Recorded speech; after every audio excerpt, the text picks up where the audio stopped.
సిద్దిపేట జిల్లా జయదేవ్పూర్ ప్రాథమిక ఆరోగ్య కేంద్రంలో డాక్టర్ సత్యప్రకాష్ ఆధ్వర్యంలో స్పర్శ కుష్టి వ్యాధి అవగాహన కార్యక్రమం నిర్వహించారు. ఈ సందర్భంగా సత్యప్రకాష్ మాట్లాడుతూ మైక్రో బ్యాక్టీరియా లైబ్రరీ అనే బ్యాక్టీరియా వలన కుష్టి వ్యాధి చర్మానికి నరాలకు నెమ్మదిగా పెరిగి 5 సంవత్సరాల వరకు వచ్చే అవకాశం ఉంటుందన్నారు.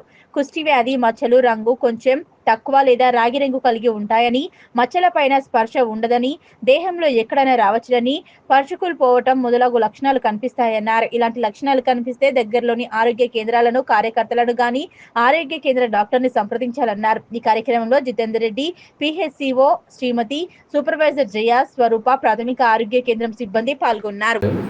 ఈరోజు మహాత్మా గాంధీ వర్ధంతి సందర్భంగా మరియు జాతీయ కుష్టి వ్యాధి నిర్మూలన రోజు పిఎస్సి జయదేవ్పూర్ నందు మా స్టాఫ్ మేము అందరం కలిసి వాగ్దానం చేయడం జరిగింది.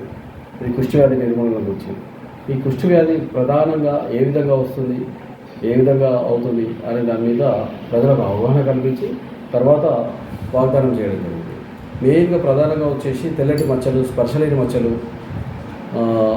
కనిపిస్తాయి. అలా స్పర్శలేని మచ్చలు, తెల్లటి మచ్చలు ఏమైనా కనిపిస్తే దగ్గరలోని ఆశా కార్యకర్త కానీ లేకపోతే ఏఎన్ఎం కానీ తర్వాత వచ్చేసి పిఎస్సి కానీ డాక్టర్ని కానీ మీరు సంప్రదించి మీ తగిన సలహాలు సూచనలు తీసుకొని అది కుష్టి వ్యాధి వల్ల వచ్చిందా లేకపోతే మరే ఇతర వ్యాధి వల్ల వచ్చిందా అనేది మీరు నిర్ధారణ చేసుకొని తద్వారా ముందు దాని యొక్క డిసైడ్ చేసుకోవాలి ఏ విధంగా ఉంది ఏంటిది అనేది. ఆ తర్వాత వచ్చేసి మెయిన్గా కుష్టి వ్యాధి ఇది ఒక శాపం కాదు, ఇది అంటువ్యాధి కాదు. ఇది వచ్చేసి చాలామంది భయభ్రాంతులకు గురవుతారు. ఇదేమో కుష్టి వ్యాధి అంటువ్యాధ లేకపోతే శాపమా లేకపోతే ఇంకేదైనా ప్రాబ్లం ఉందా అని చెప్పేసి.